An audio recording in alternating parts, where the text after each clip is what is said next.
मैं उन्हां कच्चे घरां विच ठीक सां, प्यार दे जादूगरां विच ठीक सां। सारियां बिरावां नूं मेरा सलाम है। अज असीं गल करांगे अज तो 40 साल पहले पंजाब दे कच्चे घरां दे बारे विच।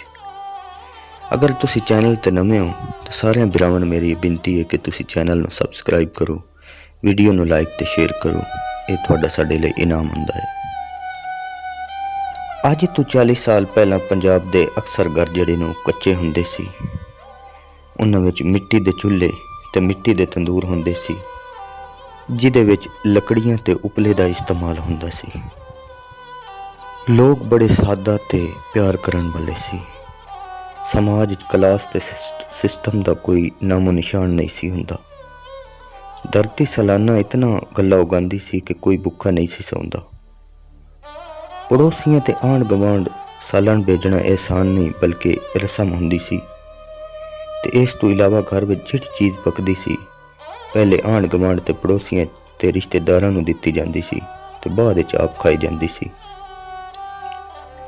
छोटे छोटे घरां च वड्डे वड्डे दिलां वाले लोग सी। मिट्टी दे घर सी, मिट्टी दे बर्तन हुंदे सी ते मिट्टी दे इंसान किन्ने सकून नाल जींदे सी। किचन दा जायका सी या मिट्टी दी बरकत।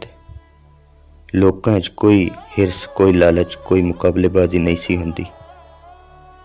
बस हर पासे प्यार ते भाईचारा ते एक दूजे दा दुख दर्द वंडण दा एहसास हुंदा सी। इस मिट्टी दे किचन तो पल के वड्डे होण वाले तबकाती निज़ाम दे दर्द नूं चंगी तरह जाणदे सी।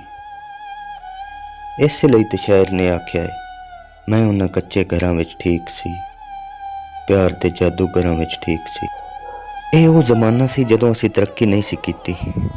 हर पासे प्यार मुहब्बत ते एक दूसरे दा दुख दर्द वंडण दा एहसास हुंदा सी।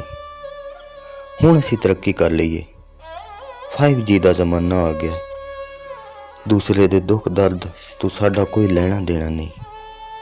अपने अपने घरां विच अपनी मौज मस्ती नाल रहने आ ते अपनी नींद दी गोली खा के सोने आ।